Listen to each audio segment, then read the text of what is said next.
from the CyberHub bunker and studio. You're tuning in to the CyberHub podcast, Tech Corner. And now, join me in welcoming your host and CISO, James Azar.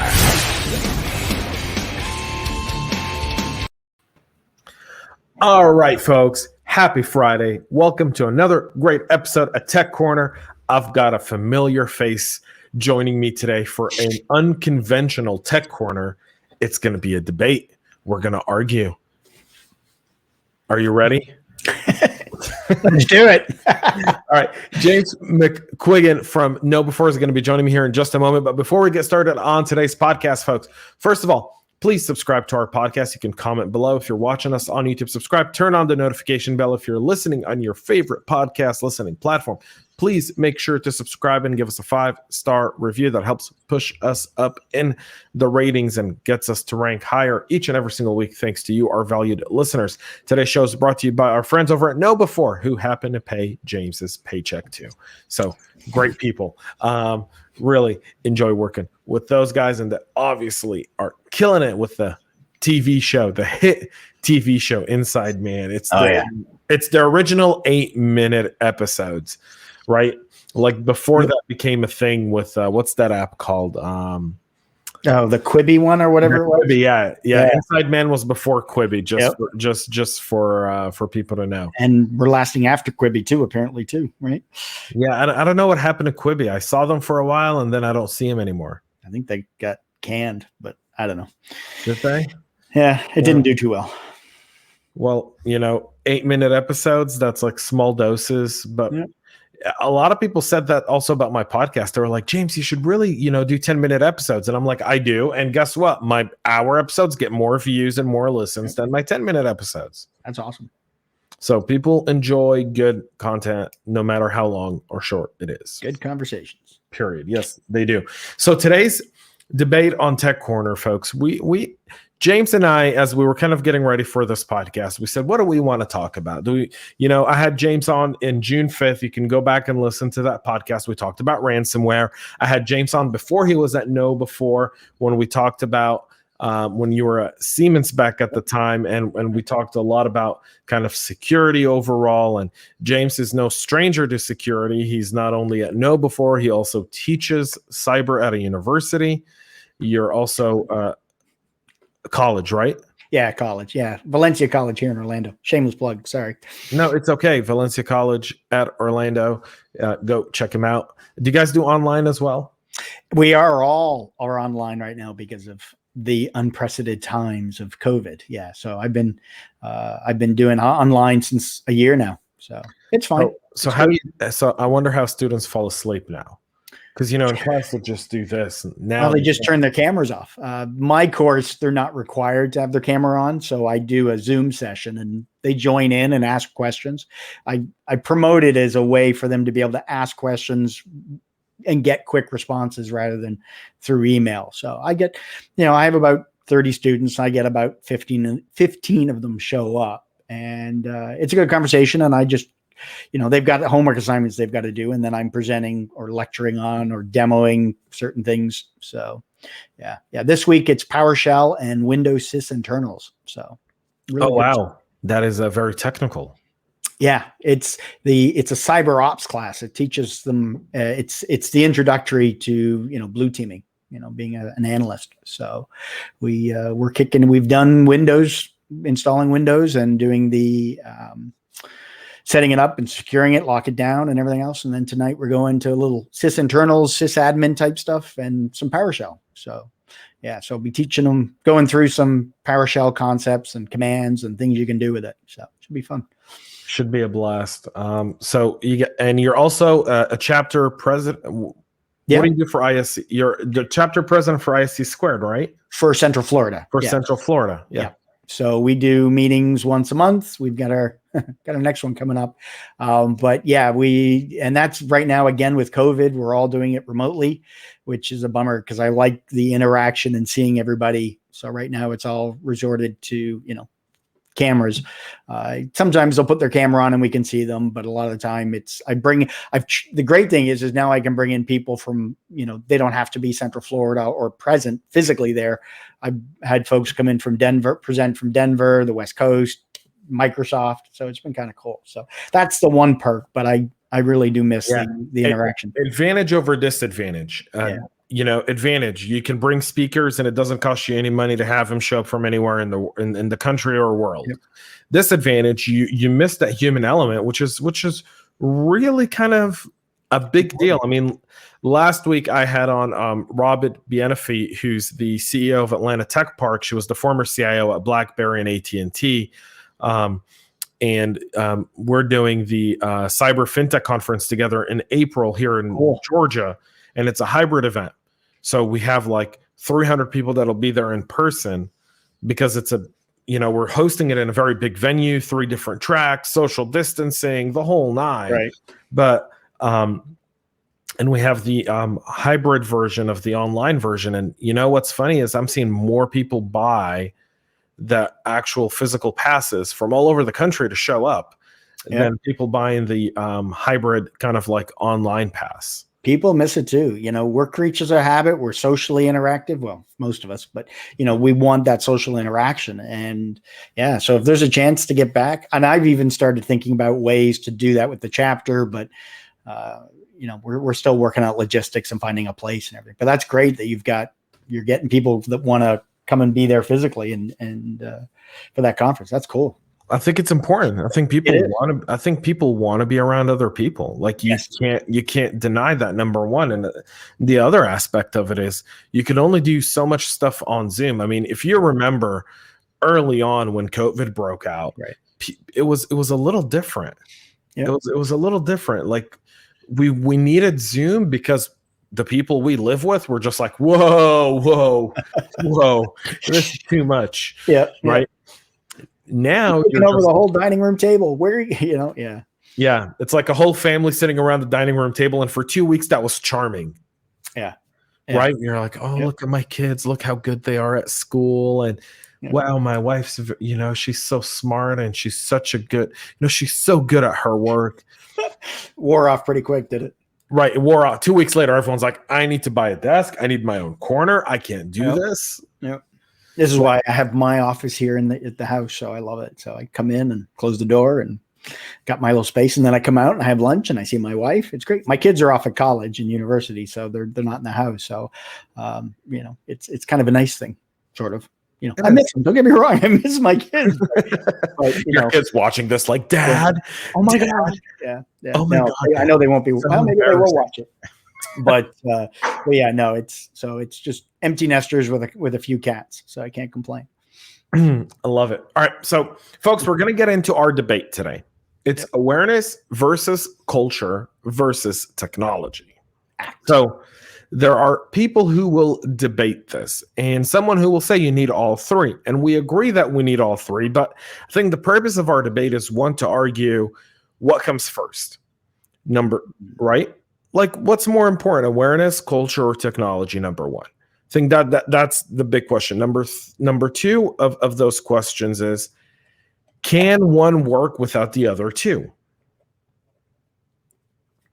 And I think the final question is, what's the right formula to address the human element? Because we often talk about training and training and training and training and training and training. And we're always like, we need to train our people and train our people. Well, training is one aspect, but Apple's kind of proving this to be a little different. And we'll talk about that here in the debate. So I'm going to open this up. And the way we're going to do this is we'll debate each one of these topics kind of separately with kind of, a 5 to 7 minute kind of interval. And then we do want to sum this up and get you some real actionable takeaways from today's podcast, and not just a fun conversation. So I'll have you get started with James. You're at KnowBe4. KnowBe4 are the masters, the curators of what I like to call cybersecurity awareness. I'm a client of KnowBe4 as a CISO and within my org, and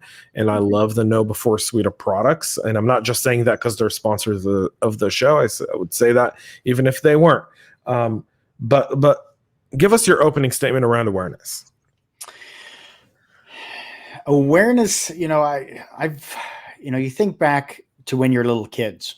You're walking down the street, you're holding the hand with mom and dad, and you come to the edge of the sidewalk and you stop, and you're at the road, and you look to the left and you look to the right, or if you're in the United Kingdom, you look to the right first, then you look to the left. But you're looking because you're looking for cars. You're about to cross the street, and you want to make sure that there aren't any cars coming, because if there are and you walk out into traffic and you get hit, then game over. You learn at an early age to be aware and look for traffic. Now, whether you want to debate people do that in cars these days, I don't know. But the fact that early on in life, you get that awareness of being able to look out for that traffic. You get to the edge of the sidewalk, it's reactionary. You know that you got to look left to the right. If you have within awareness, if you discover in your neighborhood that there's burglaries going on, you hear from a neighbor, somebody came up, rang the doorbell, nobody answered. The burglars went around back, they smashed in the window. They went in, they stole a bunch of electronics, and now they're selling them off at pawn shops. Well, if you hear about how that works, then you know, okay, what do I need to do to protect my home? Because for us, as humans, our home is our sanctuary. It's the one area we feel protected, or at least I hope everybody feels protected. But so if you learn that the burglars are coming up and ringing the doorbell, if there's nobody home, they're going around the back. So what do you do then to make sure you protect your home? Well, you're going to probably put in some motion sensing lights if it's late at night. You're going to have your alarm system. You either get one installed or you turn it on. So that way, if they end up smashing in a window, it triggers a sensor and freaks them out and they run off, and you have a loud siren. Or it might be a beware of dog sign at the front of your window, at the front window of the house. So they walk up thinking, oh, beware dog. And if you've got one of those fancy doorbells that can do different sounds, you can do the sound of barking dogs. So that kind of freaks out, the cats you might have inside the house, but also they think there's a dog lives there. So it kind of adds that deterrent. But that awareness that you get of what's going on in your neighborhood makes you then be able to protect your home. And the same thing with awareness overall. One of the things Perry Carpenter, who's our chief strategist officer, his book, Transformational Security Awareness, sorry, shameless plug number 2. But in it, he talks about BJ Fogg, who kind of a behavior design expert, and everything with your behaviors is going to come from a prompt and a motivation. So in that sense, if you know that there's burglaries going on in the neighborhood, you don't want stuff at home stolen, you're going to take that motivation to be able to protect your house. So we translate this now to cybersecurity and awareness in cybersecurity.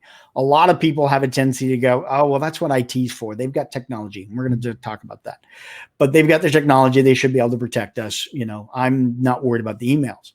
But if people have that awareness that cyber criminals are utilizing them to gain access into the front door of your home, in essence, you clicking on a link in a phishing email is the same as a burglar coming to the door and your teenage kids or somebody at the house opening up the door, and the burglars just come walking in, steal the stuff, and walk out. And you don't even realize it.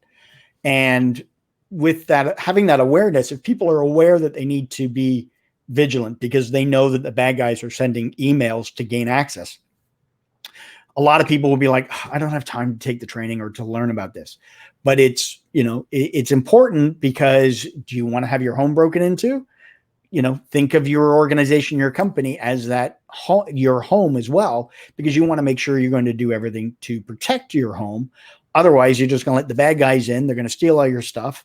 You're going to, then have to pay for repairs, and there's more money going out the door. And then, if it's bad enough or they do enough damage, you could lose your home.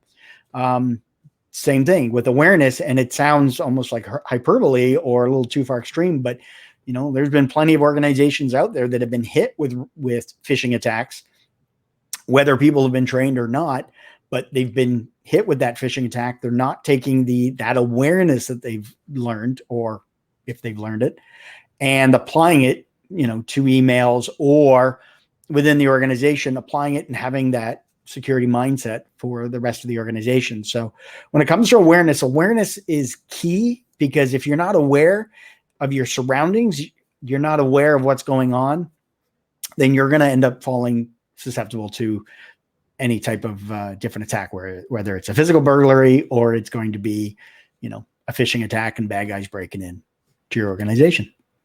So I like how you compared it to breaking into, a house. I think that's, I don't want to say it's relatable, but for some people it is. For others, it's like, yeah, I take all these evasive measures and I put an alarm sign on my front yard and all that good stuff. And there's aspects to that.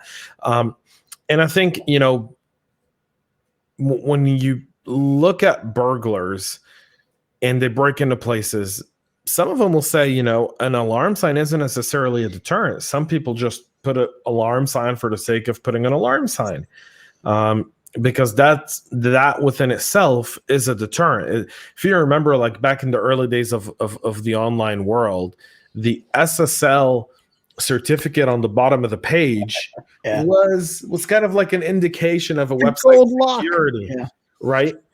But not every website that had the SSL logo on the bottom was SSL secured. Right. A lot of them were just using it as kind of like to gain consumer trust, but they weren't really encrypting the traffic or doing any of that. So, awareness to me is not the awareness is not the behavior of the criminal. Awareness is the behavior of the victim. It's the victim to be aware. Right. So the awareness goes along the lines of, what you teach, your wife or your daughter as, they go through life it's a sad statement within itself that we have to teach this, but nonetheless it exists, which is, if you're walking into a parking lot and it's dark, circle your car, get in your car, don't wait, have your keys in your hands if you're walking into a dark place to get into your car. Get in your car, turn on your car, lock your doors, drive out. If you need to stop and do something before you continue your drive, stop somewhere very lit, very public, do what you got to do, then continue your journey. But whatever you do, don't sit in the dark parking lot searching for your keys next to your car door. You're making yourself a very easy target. Right. And that's also situational awareness. Now, the challenge between situational awareness from a physical security to a cyber sense is extremely different. I think it's night and day different from an awareness perspective, because when it's your physical safety, you're more aware of it because you know the consequences, right? If you watch the local news and you go, there's been, 4 robberies in the parking lots around 1st Avenue and 2nd Avenue. And you're like, okay, I'm on 1st and 2nd. There's been 4 robberies here. If I've got a concealed carry, I'm going to have, my weapon probably loaded and locked for that aspect. But in cyber, one of the big challenges of cybersecurity is it's almost like it's a victimless crime. So in a robbery, when someone hits someone and they injure them, the media has a face, a picture of injuries to show the severity of the crime. And as such, the prosecutor, the police, the jury, they see that different. Cybersecurity, for many, is a victimless crime. And so the awareness is lower. It's lower because you don't really see victims, meaning victims don't really exist. And then the idea of a victim predominantly is a company.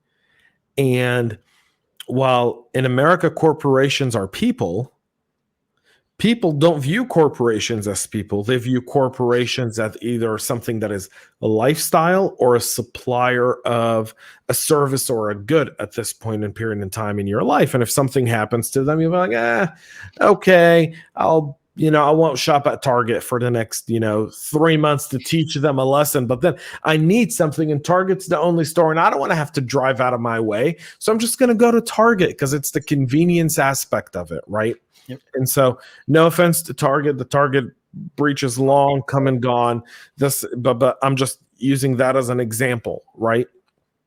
So I think awareness is long overstated, and we're not really winning the awareness battle from the idea of mindset, because as long as it's a victimless crime, as long as there's no face to victims, as long as the victims are organizations, it doesn't matter. Now, I'll give you an example of where awareness does work in a victimless place. COVID. I'll explain. Businesses in COVID who've shut down because of COVID, because of, whatever bad decision the local municipality did, small restaurants, small business, a sign place that used to make, signs for trade shows that now have no trade shows to make signs for, right? They've essentially become a graphic design company, one of the 750 million that exist on the face of the earth, right? They, on the other hand, this is the only time I've seen people be made and show a bit of care towards a business was during the COVID outbreak. Outside of that, no one cares. That's my awareness opening thing. Yeah. Yeah, I mean, when you talk about it being victimless, a lot of the time, and not having that physical aspect of it, yeah, because a lot of the time, if you have an organization, it's not the big organizations, which are the ones that we see all the time that show up on the news, Target getting hit, this company getting hit, an aluminum manufacturing company getting hit. Well, that was ransomware, but even still, that was through a phishing attack. The result, the consequence, that consequence that comes from it isn't immediate, because a lot of the times when somebody clicks on that link, the bad guys are getting in. There are some examples where the cyber criminals get in, and within 45 minutes, they've got ownership of the AD server, and within an hour and a half, they're encrypting the drive and they're getting out, encrypting the networking and getting out and dropping ransomware and that kind of thing. There isn't an immediate, or at least that I've seen, there isn't an immediate consequence to it, unless you're maybe like a smaller medium business where you've got, somebody that falls victim to it, they take down the servers or they ruin, damage, destroy whatever your intellectual property, your information, and then you're out of business. And those are the kind of effects, but we don't see a lot of that. And a lot of the time, when it comes to that awareness, I got to take the awareness training. All right, fine. Next, finished. Oh, there's a quiz. Okay. I didn't get it right. All right. We'll retake it. And then they pass, and then they're done for the year. And that's, awareness when it's done once a year, isn't like, getting your oil changed once a year, just because you get your oil changed, your car is good to go. There has to be more maintenance to it. This is kind of like, when you've got maintenance that you've got to do, within your home, you got to clean the house every week, you got to do laundry every week, or maybe you can go 2 weeks. But that is, that laundry, for example, that's so you have clean clothes, you don't smell and everything else. Doing awareness once a year is kind of like doing, your laundry once every couple months. After a while, things start to go bad. And you run that risk of, if you end up getting in front of anybody or meeting people, that, things could go, may not go your way, and then people may not want to keep their distance from you. But with awareness, it's got to be something that's more frequent. It can't be just the years of checkbox security where people go, yep, all right, we did our compliance training, we're good to go. No, that has to be enforced. If you're going to drive it and make awareness work, it's got to be something, and we're going to talk about it later on with culture, but it's got to be something where it evolves. Awareness is just the initial situational awareness being brought to the employee, to the person or whatever, but then it has to be built upon. Awareness, in my opinion, is kind of that foundation. That's the first level. And there's so much more to it that's got to come after that. Right. So let's talk about culture right now. All right. Because you brought a great segue in. Awareness is part of culture. And I'm going to issue my opening shot here about culture. So culture, two things about culture that I feel are very important. One, Security people started culture and awareness and trying to get awareness within culture by using FUD, fear, uncertainty, and doubt. Horrible mistake that I wish we could take back, right? If you could go back to the first security people that were scaring people, they can hack your system and take all your pictures and encrypt your data and you'll never get access to it. And people were freaking out. And that worked for a little bit, but then it stopped working because the boy that cried wolf, and then the wolf never showed up. Eventually, when the wolf showed up, no one cared for the boy, right?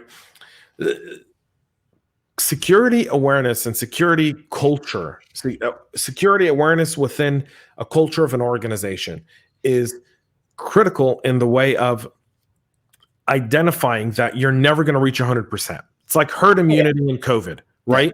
Like you can try and do herd immunity, and that's wonderful and that's great. And we want to get to herd immunity. And in cyber, we have to look at it specifically. Well, one is like I hate to compare this to COVID, but here's a proper response to it is one, who's the group that is most at risk from cybersecurity threats? So one, it goes into your risk management, right? What department, what job titles, what people have the greatest risk?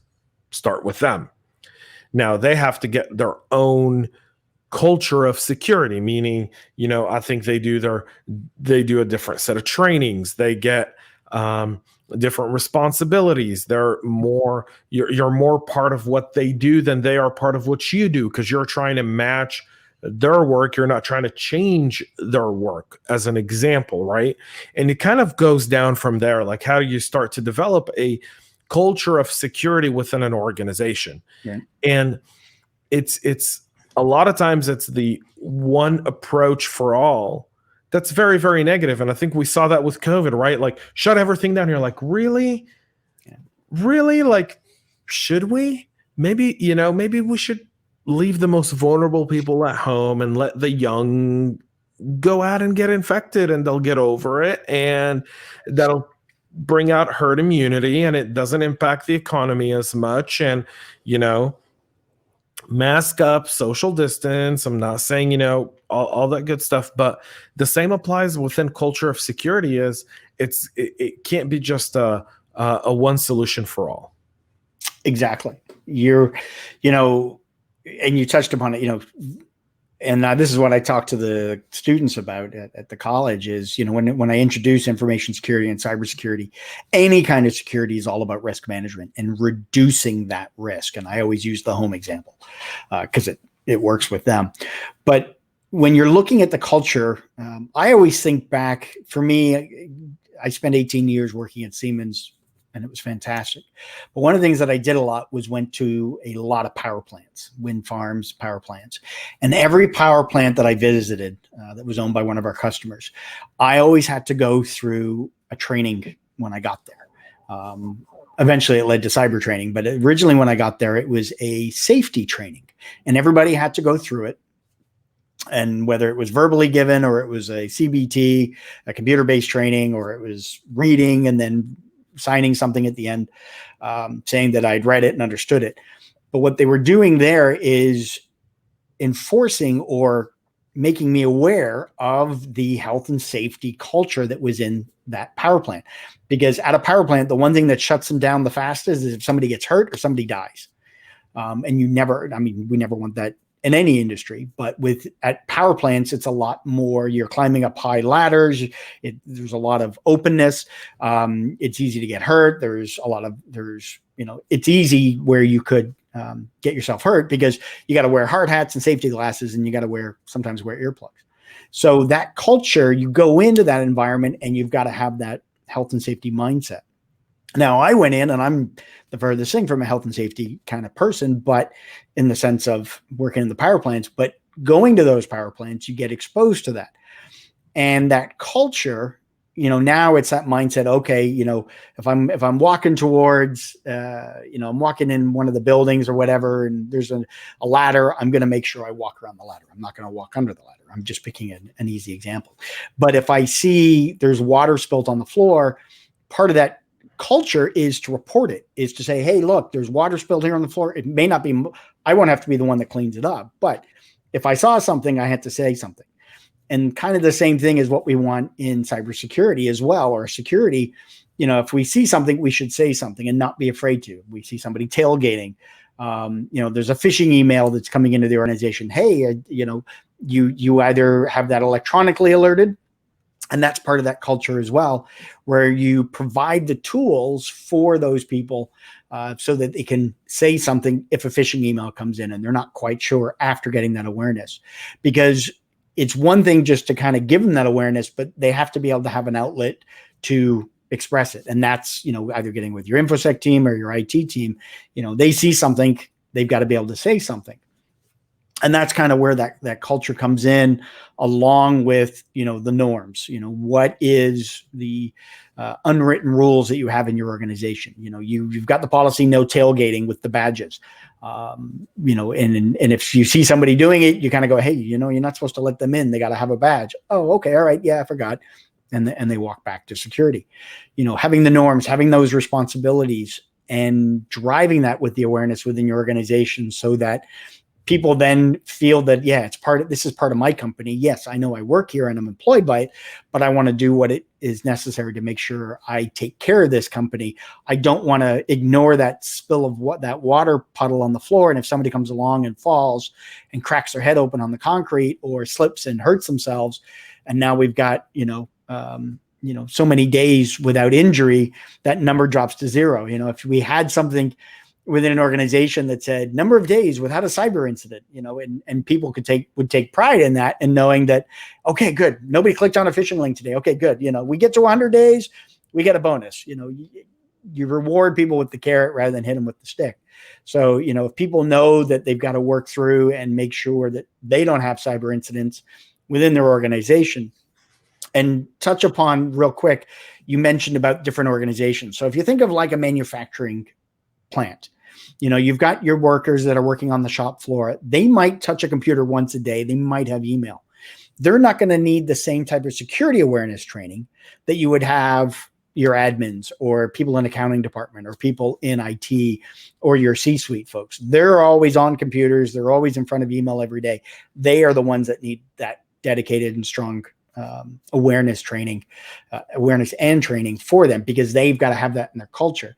The whole organization is going to have a health and safety culture because of the manufacturing floor, but also at the same time, that organization needs a strong cybersecurity culture to go along with it. So, yeah, great point, and kind of bringing it into manufacturing, which was really interesting from a culture perspective. I really liked your argument around the 0 days or 100 days since the last cyber attack. I think the challenge, again, when it's, when you go to a work site and you see 27 days without injury, right? You go, okay, this is a safe work site, but there comes a time where you kind of know statistically that this can't last for very long. Right. Yeah. Right. Nothing's 100% secure, as you said. Yeah. Right. Nothing's 100% secure. And I think one of the biggest challenges for a lot of security practitioners, and I think a lot of people who are day in, day out in security and are trying to communicate with people who are outside of security from a culture perspective, is how does security fit into the organizational culture? And I think that's huge. And we're seeing it now. So very interesting for me. I don't know if you follow Project Veritas at all. James O'Keefe and Project Veritas are kind of like whistleblowers of big tech. Okay. These guys, they got recordings of Jack over at Twitter, and this week they've launched a bunch of recordings about Zuckerberg over at Facebook. Okay. And I'm going through watching these recordings, and I'm like, wow. So someone's recording the CEO of the company in a private staff meeting, and then they're leaking that information out. Yikes. So now let's talk about culture. And I bring that up not for the political reasons, because some people, will be like, James, you're getting, no. This isn't the politics of Project Veritas, but this is the culture of Twitter and Facebook, which are big tech firms where insiders are recording the top brass leadership, and then they are leaking that information to Project Veritas. And that, to me, is the failure of a security culture within the organization. That is similar to the Edward Snowden leak, kind of NSA leak in 2015, when Snowden kind of, was it 14 that Snowden did what he did? Was it 14 or 15? One of those. It's similar to what Snowden did, which was the NSA was a national security agency, but it had a lax internal security. It lacked a security culture from employees, meaning they knew all the things they can and can't do, but they still found a way through. And now we see the same thing happening in big tech firms where, because everything's on Zoom, because everything is done on web conferencing, it's much easier for me to grab my phone and do this and record you, or put a recording software on my desktop, even easier, and capture the entire screen, record it, and then leak it. Sure. And this is where I think there's a massive disconnect in culture, where some of these organizations talk about security and they'll put like Trust Center on their websites. And, I've had several of our vendors who will go, we'll want to do our cybersecurity, supply, vendor checklist. And they'll be like, well, have you checked out our Trust Center on our website? And I'm like, I could give a rat's tail what you put on your Trust Center on your website. Yep. I have my own way of assessing you as a risk factor within our organization. And this is the way I do it. That kind of takes us into technology, right? Which is the idea that technology here in kind of our debate is the following. And folks, then we're going to kind of wrap this all up in a nice little present over, well, what's the right thing. But so I, like Justin Berman, who's the former CISO over at Dropbox, think two things. One, technology should be able to complement the weakness of humans. And number two, technology is only as good as the person built it, so it can never be 100% trusted. Now, James, that's an oxymoron, you go. And the other James looks at me and goes, James, that's an oxymoron. And you have two James on a call, and you go, is he referring to this James or his James? Which James is it? Is he speaking to himself in the third person, or is he talking about his guest James? And I'm referring to myself in the third person here. But here's the thing about technology, right? We have to get better at it. We have to develop technology that supports the weakness of humans, i.e., before cars, right? Let's talk about cars for a second, because cars have developed technology to support the weakness of humans to reduce car accidents. Yep. Backup camera. How many accidents were happening before backup cameras of people backing up and not seeing a car coming? Now, with backup cameras, you see that. You've also got sensors showing you how close or far you are from the car in front of you. Right? You've also got lane detection sensors. You ever drive in a car with, like, every time you kind of like, helps you fix it. Avoids side swiping cars. That is positive technology to enhance road safety. Sure. We don't have that in cyber. We create all these different technologies and we go, well, we're going to train the mind of the human. And our idea of technology in human is we're gonna train the mind of the human. We're gonna put psychology into the awareness training. And I'm like, no, that's not technology. Technology is, how do bad guys, we know what humans' weakness are. They click on links. So what can we do to address that? Right. We know what human weakness is. They'll download an attachment because it's coming from a trusted person. How do we fix that? That, to me, is the technology conversation we should be having. Yeah. And with, technology does a lot already. You look at those email gateways and you look at the firewalls, and they're stopping a lot of traffic, but they can't stop everything. It's not 100% secure, as we already said. The widget you've got today, and of course, organizations have dozens and dozens of these widgets to do all different things: identity, firewalls, your next gen firewalls, your identity access. And now we kind of look at, the human model of it. But your you want to have technology be able to help you. So as you're driving, take your car analogy, driving down the road, if it's been a long day and you're kind of getting tired and your head doing the head bob, that car is going to alert you because you've been, swerving, or you're trying to swerve. Technology is helping you. So when you get an email that comes into your inbox, you want technology to have already looked at that link that's in there. And I'm going to pick links for a second. We'll talk attachments next. But you want to have it so that it can scan that link, sandbox it, check to make sure it's good. And if it's good, then it releases it into your mailbox. And that's kind of already available now with some of the mail products that are out there.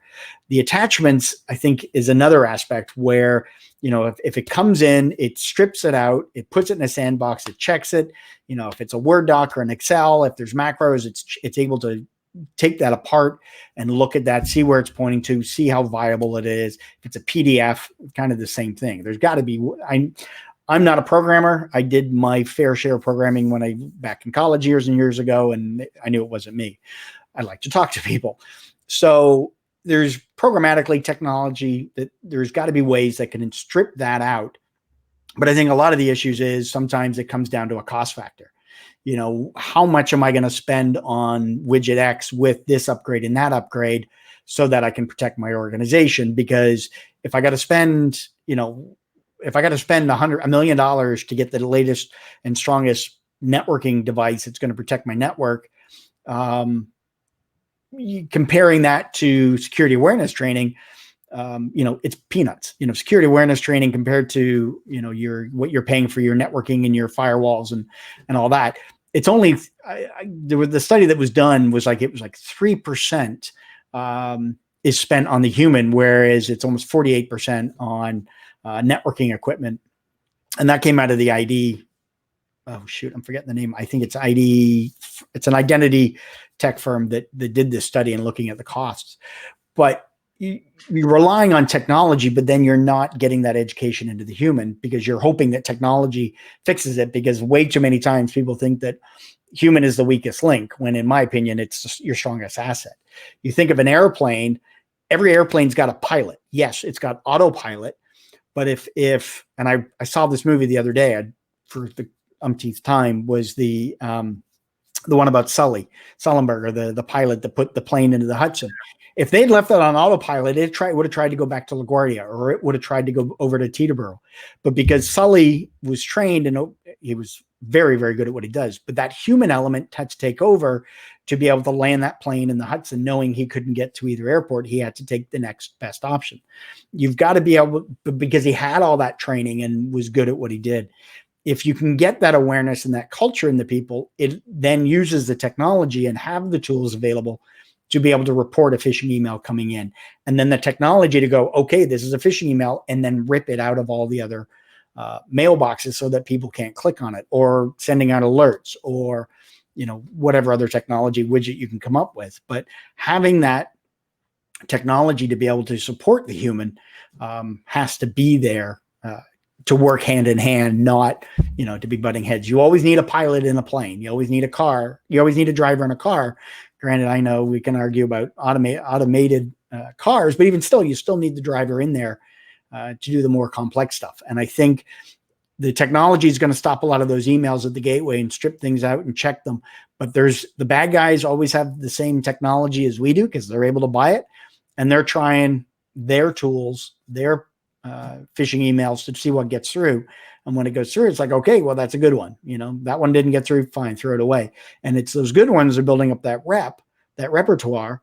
They're sending it through, and that's where the human element's got to come in so that it can spot that and work with technology and, prevent the attack from happening. Right. So you talk utopian world. Utopian world, yeah. But here's my rebuttal to that, because I think you brought up a good point, which is partially we got to train the human to recognize something that's so good that technology doesn't see it. I kind of come from the perception of we've got to have a technology so good that the human not only never sees it, but even if the human interacts with it, it's automatically disabled, right?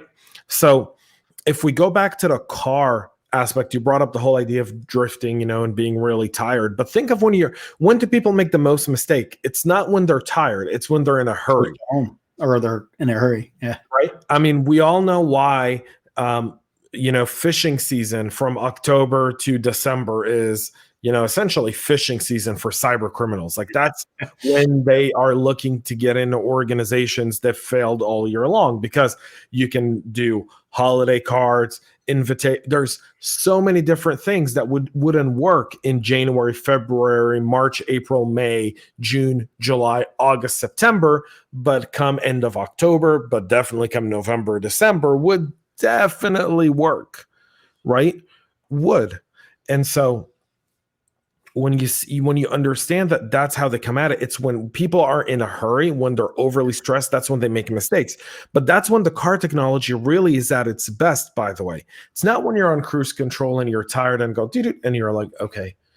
But when it does that, you automatically wake up. You're like, all right, let me turn on music. Let me roll down my window. Let me light up a cigarette. Let me drink more of my Mountain Dew or Red Bull or coffee or whatever it is, right? Or I'll stop and get something at the next exit. Right.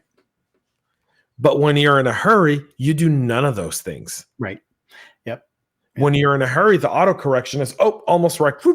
All right, now which way do I go? And you're still in a hurry because you're trying to get somewhere fast. Right. And that's where we need better technology. Sure. It's not when someone's drifting asleep. Because when things are slow, you're more likely to invest time in looking at every email and who's it from. And right. Well, I'm not expecting this.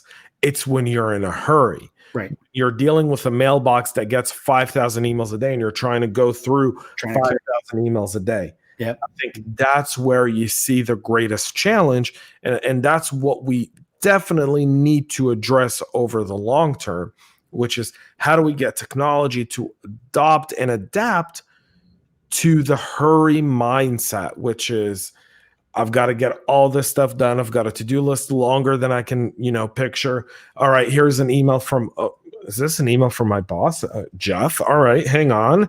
And you're opening the email. You're looking at the attachment. You're not even thinking of right-clicking the link to see if that, link is right or if that attachment is safe, right? And I think that's where technology is going to be like, wait a minute, what's your pace? And now I'm giving a business idea to someone, but really is what's your pace? So an average person, how many emails would they open a minute? Right? How long would they spend on an email with a link or an attachment? Right. 10 seconds, maybe. Well, what's the average email with an attachment? How many words is in an average email with an attachment? Right. You might have internal, external. Right. So now you start to that's where technology needs to go. Right. Right. Is we need to be able to look at human behavior analytics. Mm-hmm. Right. And traditional things. And now, will there be an exception? Yes. But like you said, technology now stops 95% of garbage. Yep. Now, the 5% that gets through is really good. Now, how do we take that 5% and make it even tougher? How do we get that 5% down to 1%? Because that's where it all comes together for me. Right. That's where awareness and culture, and that's how you reduce incidents. You have, to me, and this is my closing argument, and then you'll do yours, and we'll do that. So it's when technology is so good that it takes the 5%, turns it into 1. Culture trains people to focus on that 1% that's getting through, and awareness is at the backdrop of everyone, where they go, wait a minute, I'm in a hurry here. Hang on. You know what? Stop. Slow down. Let me get it all done. And to me, it's not awareness, culture, technology. It's how do I find the right technology partners that support my culture and the awareness within my organization.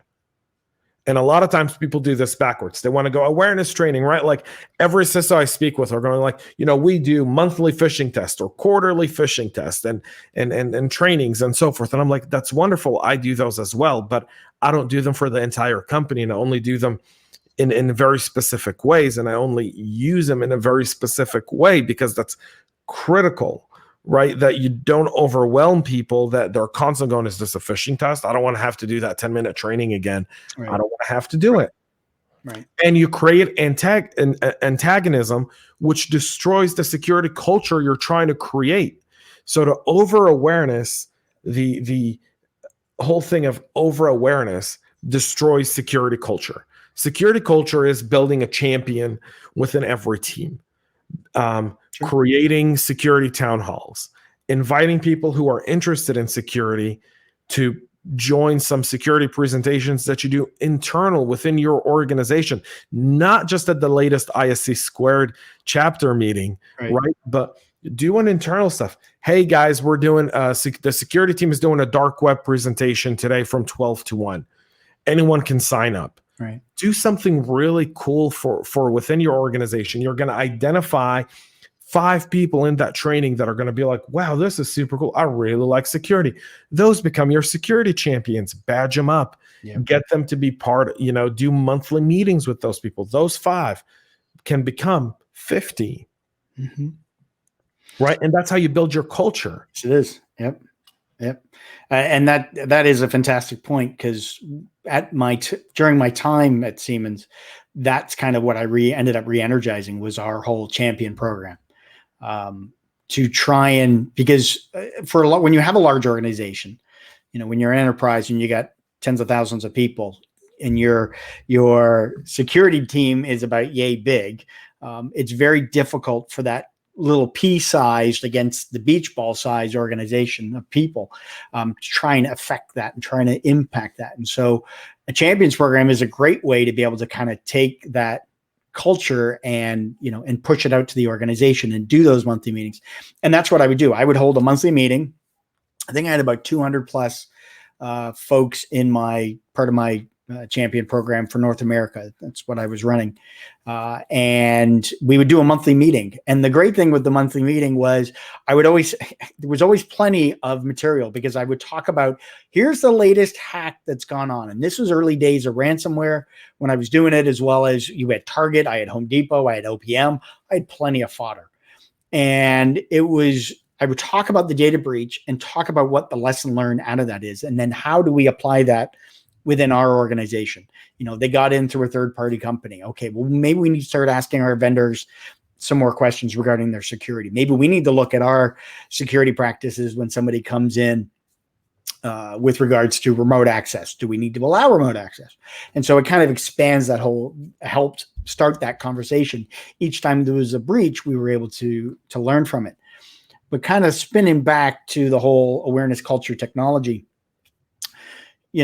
you want your technology and awareness as your foundation. You've got the tech aspect and you've got your person aspect of it. And that has to mesh together and work together because the technology is going to take you so far. It's then the awareness and that human, like you were saying, James, with regards to that 5%, 10% of emails that are still coming through.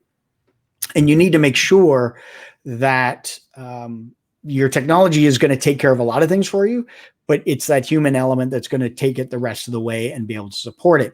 Now, people, again, are going to be like, I don't have time to do the training. So this is where the policies come in. This is where collaboration with management. This has got to be, from a culture standpoint, has got to be from the top down. There has to be support from the top and integrating it into their everyday lifestyle, the work within the organization. So everybody in an organization, or pretty well most organizations, you have some sort of performance program to make sure that you're achieving your goals and your tasks and responsibilities that you have in your organization. Add in there that, if you've got a phishing assessment program, you've got your awareness training, that part of one of their responsibilities or their goals for that year is to do the training and make sure that they have a less than 4%, click rate on your phish prone percentage, as we call it for KnowBe4. A low rate under a certain limit. Anything above that, and okay, you don't get as much of a bonus that year. If you put culture in as part of what they're supposed to be doing and educate the people so that they can do it at home as well as do it in the office, that's going to take it that much further. Because a lot of the times I would talk, we would talk about password managers and browser security and things that you do at home, and email phishing, things that you would experience at home, but you also experience in the office. If they can take that home with them and use it at home and share it, then that's becoming a part of who they are. And then that, kind of like COVID, hopefully becomes contagious, that they start spreading that message and kind of driving that in the culture. I know from my experience with the champion program, the departments that had a champion in it, we would do workstation checks, and we would go around everybody's desk and check to make sure that it was clean. It wasn't there weren't confidential information left out. The groups that had champions in them, their workstation checks were significantly better than departments that didn't have them. So looking at the workstation checks with regards to like phishing assessments or other cultural aspects, if you can have a champion to kind of help promote that culture, that's certainly going to increase it overall for your organization. And culture for me is kind of that next evolution above awareness. You have your awareness, that's your starting point, but your culture is what's going to make your organization successful for being secure and reducing that risk. It's never 100%, but if you can get to 98, 99, hey, then you're in good shape. Yeah, there's a beautiful aspect to the idea of building culture within an organization. I love that process. Mm-hmm. I love the process of establishing not a FUD security culture, but a motivated cross-departmental type of culture of security where people come to you and go, we're working on this new product, because you didn't hear it from his boss at, the executive meeting of what everyone's working on. Right. And so, we're thinking of, we're not really talking much about security right now. We're just trying to do, maybe a proof of concept or something and just see it's deliverable. But this is how we're architecting it. I suggested this. What do you think? Right. And you go, brilliant. Let me show you what. And by the way, how are we doing this? Is this, and are we using, Redis or EC2 on AWS? Like what tools are we using within AWS? And, is the data encrypted while we're testing it? All that kind of cool stuff that you guys, there a password on the server? Or are we just, putting stuff out there for everyone to kind of, Right. have a crack at, right? Yeah. Those are the parts of the security culture that I think most people don't understand. But to build security culture, it requires patience. For a lot of people listening, I think if you're looking for a quick fix, here's the thing.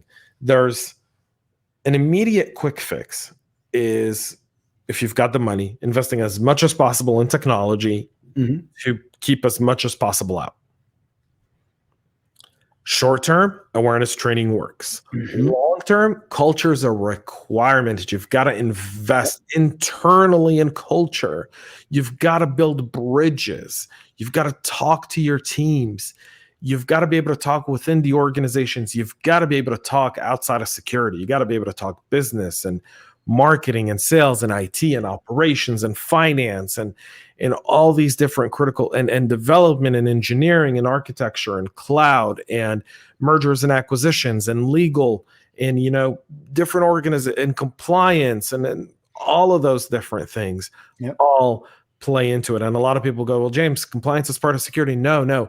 People don't understand how much compliance some organizations have beyond security compliance. You've got regulatory compliance that has nothing to do with security and has everything to do with your mode of operation, right? We saw that with Robinhood and the GameStop thing. People thought, Robinhood kind of came up and were like, hey, wait a minute. Everyone started asking us to front them more money we didn't have. We had, and if you understand the markets, you go, okay, that's a reasonable explanation.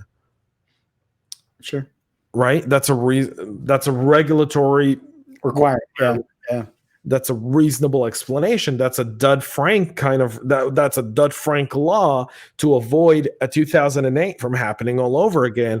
Right. And here we go. We saw something happening that could have led to something, and Dodd-Frank did what it was supposed to do. Not too shabby, folks. When the systems are in place, it works. Yep. And culture is one of those. Yep. Plan like a marketer, attack like a hacker. Yeah.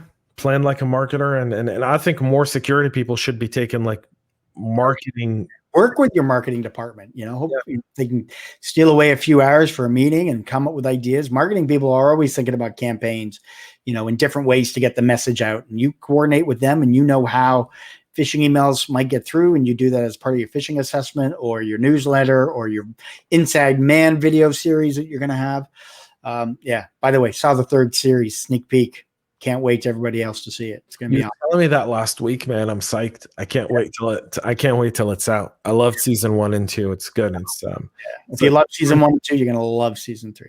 Yeah, Not trying to set the expectation too high, but it's really real. And they did it all during COVID. They filmed it all during COVID. And you wouldn't know, but really, really good. Making way for season 4.